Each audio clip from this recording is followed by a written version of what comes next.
ko wonno hanki heccanki ko watteno ko hono ara an tan ana famdiri wiide aɗa wawi ɗum sa ari udditirto jolfe no yimɓe fof udditirte ni mbimi ala directeur o wina mbima windandu kam kayit mbiya hen so neɗɗo fini subaka ari radio sénégal ne uddita yo udditir tan jolfe oɗo haal hen ɗemgal gongal mbindami fof kayit en matière d' administration seuls les écrits parlent min mbimo e ɗemgal tubankore mbimi windumi jogo o wimi windata kono mi haali mbimi cikkumi haydara haalani o wimi mi an Tidiane a meeɗa tidde hoore mbimi eyyi andi ko waɗi meeɗa tidde hoore o wiye mbimi ne foti o wasa tidde hoore nanodiren kono ngol lawol jiɗɗa wiide komi tiiɗi hoore o wiye mbimi waɗɗum memɗa ko ƴiƴe mam a yana wawi riwdemi ɗo o wiye mbimi yalta radio ɗum ne weeɓi radio ko wutte so wuuɗi tan mi liggat kono lo pulaar semo 100 pulaar o wiye mbimi ko ƴiƴe mam haydara mi fondani nenam babam fofofam o wiye mbimi ko pulaar tan somi darima ko haalpulaar darima huccite ma somi yi ko haalpulaar yehi somi riwama ko haalpulaar riwa somi woni ɗo ko haalpulaar woni ɗo hay somi maayi ko haalpulaar ubboyte o wimi ɗum noon mbimi ko hoɗo ɗimmide mbiyamo ala wasata ɗimmide tan komi riwi hakkude ɗon e montanmi gon ngol hunde montata mbimi alarba o wimi bon d' accord o jaami waji ɓen ndi wa min kalninoma hel gotel o ko ala fof koɓe kalani jaami noon on saaha jimi Cheikh Oumar Mountaga ɗa ha Cheikh Oumar kalal mbo haala ka o jogui hen fitin o wimi sa yeehi wanno mbaɗirtani hoɗo toñtan so ɓe mbiya ɓe ittuma ko ɓuuri ɗum mayane mabɓe andi kadi ɗo kadi no hoolare waɗi garmi alarba subaka law ñande hen uddinde laabi ɗiɗi mi uddir radio sénégal ha gasi kalmi ɗum ganduɗa e pulaar udditirmi gam ɗon keɗo haalirde gen jankore ko kaɓirɗe dowroto kaɓirɗe kaki ndiɗe huufi haalirde nde hannde ko ñalawma tel ha gasi programme o ummade ganduɗa 6 heures du matin ha 1 heure jamma dokkumi ɗum kay pulaar so waptu naggam yoni moon ceɗo ɗum so waptu naggam yoni ha gasi jaami lawla kawrum ñande hen directeur ko escalier hedde 8 heures o jaggue junggam ha bureau makko o wimi Tidiane hoɗo addanam caɗele hoɗo addanam probléme leydi ndi fof dilli la dernière fois hande ne maɓe dillu mbimi maɓe dillu wadde Allah ɓi oɗo o wimi an ko mbatta ko an tan waɗat ɗum par ce que aɗa anda tan woni ɗo haalpulaar mbimi mi potani o yaano ɓuuri ɓe mbimi wiyani noon ɓuural koto Allah woni ɓurata ko Allah an waɗi noon bo ɓuuri nafe kala ne neɗɗo yiɗano heddiɓe jiɗiraka o mbimi won ko waɗi ko heddiɓe mbaɗani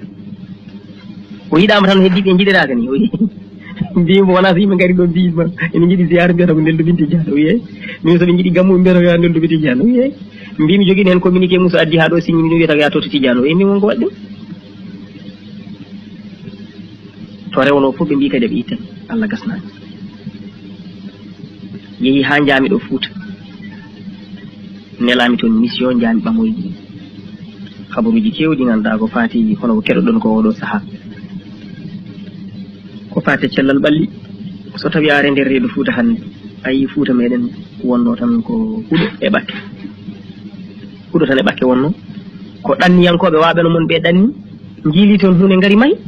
wona ko laamu waɗani men wona ko goɗɗo waɗani men enen haydara en mbaɗnaka soɗa ko mbaɗanɗen koye men yimɓe ɓe gara ko dofol ɓe ndendina fodde 100 ujunere walla 90 ujunere mbaɗa case de santé haydara ala nder hay matron ala ɗo hay so an a woni France a ƴeewi fodde ujunnaji nogas walla capantata soodi toon lekki a neldiɗi ɓe ngala hay neɗɗo biyoɓe nde ɗo foɗɗere ko ɗum ɗo safrata walla so hoore ma muusi jarata ko poɗɗe ɗiɗi aɗa ɗum ne muusi ɓen sa ari a totti ɗumen haalirde dowla Sénégal a weeɗi e micro ɓe kaala nden ɓe kaali ha gasine garmi nde ɓenninmi ɗum e nder radio hen ko yimɓe ummi ɗon e nder radio hen jehen jokkodiri ganduɗa e ardiɓe ɓe kalan ɗumen mbi Tidiane ne waɗani ne wiyeni nde ardiɓe ɓe dokkani ɓe yeeso yidde ittude mi ɓe mbaɗi ko ɓuuri ɗum ɓe ƴetti ko bando ɓe mbaɗi ɗum enregistré ɓe jeehi ha assemblée ɓe jiidi toon ete député ji ɗiɗi député ji ɓe kalani ɗumen kan haala ɓe loowi ɗumen ha gasi député ji ɗi mbindi on saaha Jean Collin ne woni ministre d' état secrétaire général de la présidence de la république ɓe mbindi ministre de l' intérieur on saaha ko André Sonko wonno o windi ganduɗa ministre de la communication ko Robert Sagna wonno kala kone bono wi saabu o wi komi contre président de la république o wi komi contre parti socialiste o wiyete so tawi mi ittaka e radio he parti socialiste ala hanti neɗɗo parti socialiste gasni e nder diwan Dadema e foof saabu kamɓe foof mi loowiɓe mi waɗi ɓe viré opposition ko Abdoulaye Wade waɗi financé mission wiyomi ya Fouta kañum tottimi auto tottimi matériel lettre o nde yetti ha yetti directeur Dial saabu directeur kam nende kañum signini ordre de mission kono fof ko haalpulaar en mbaɗini e goɗɗum saabu haalpulaar darimo e radio e huccite amen nder caɗele te ko minen jiiɗi taniraɗo goto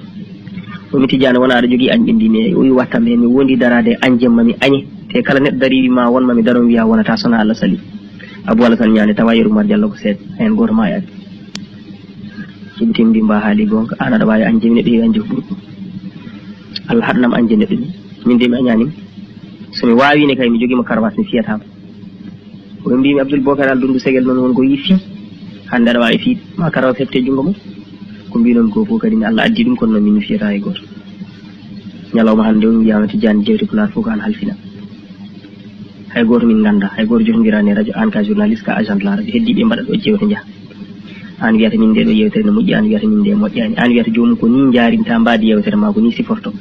so tawi jomum ari to amen min mbiyata ɗum ko yaato Tidiane ko kalanɗa amen goto e mabɓe kadi ne ko ɗum min nanata kono ñande bonnanmi hen goto yomi boniri ñande fof darimi bonnande hen goto koto Allah moƴƴin ko jahani mi ala wonan ni yiyete mi watta ɗum mamin masnodir ɗum ko hunde tan e caɗele mi wonko waɗi ɗum ko ɓuuri wadde grave won ko ɓuuri wadde grave saabu ɗum ɗo ko caɗele tan ganduɗa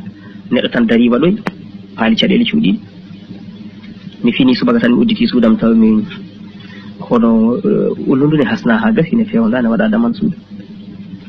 mi yeehi nder wuuro gartumi takkusan garmi taw ɓe keeɓi sellir suudam ha gasi ñaagude Allah ne waɗa mi aflima ɗum balɗe jeegom mi tinani ɗum fof gasani won moltoyiɓe en neɗɗo goto mi yiiɗa wiide ko wuuro nanggamo jeeya debbo goto korɗo ne jeeya wuuro e nder reedu Fouta golle golla ha gasi waɗoya ko waɗate noon jaami ha toon ñallumi toon jaadumi e julle Bacci Sarr silam goto jaadumi e Ablaye Diop konno jatta ko yen min jeeyi ha toon kono ɓammi toon ko hay goto anda balɗe nogasi goo hayso tawi woni jarmi ko kaas ndiyam mi tuutan hade mi sirtude hen ko caɗele mawɗe ɗum ko fof ko hollude ko caɗele radio ko hono ko mbinoɗa e nder yewtere men tan dental yimɓeɓe weeɓani te kadi ne waɗi ko tubako wiyata l' esprit de compétition mauvais sens saabu esprit de compétition bon sens woni ha Mamadou Alassane Bamo golloɗe golle ɗe koɗe pewɗe koɗe moƴƴe tawde koɗe pewɗe koɗe moƴƴe mi eto wadde ko ɓuuri taw ɗo yiɗama e nder golle pewɗe moƴƴe ɗe mi waɗa ko ɓuuri ko waɗata ko min beele mami yiɗi ko ɓuuri ko yiɗa ko kono so tawi woni Mamadou Alassane Bane gollo golle ɗe koɗe joɗɗe koɗe pewɗe ala fof ko kaɓortoɗa golle makko ɗe sona an jaam walla wadde yo maayi walla yo ñaw walla jaaha ndendinabo e ɓuurɓe mo doole beele ma janema ko ite andi ɗum ɗo ko esprit de compétition mauvais sens no tubako wiyatni ɗum ko hunde tan e caɗele wonko yiya goɗɗum ha wayno leydi comme ɗum ko caɗele ɗe ma won hen ɗi cifiji caɗele ɗe wonnoɗe kewɗi mbimi tawde woni a rokki ganduɗa hoore ma toyomi sifo hunde e caɗele ɗe meeɗi mbeɗa waɗa kabaruji jiimi hen e fannu goto ɓe mbi hitande 1996 1976 imanoma ko hoɗi e nder Sénégal mana waɗanoma recensement de la population ɓe mbi on ɗon saaha population Sénégal foof wonno ko 4 997 885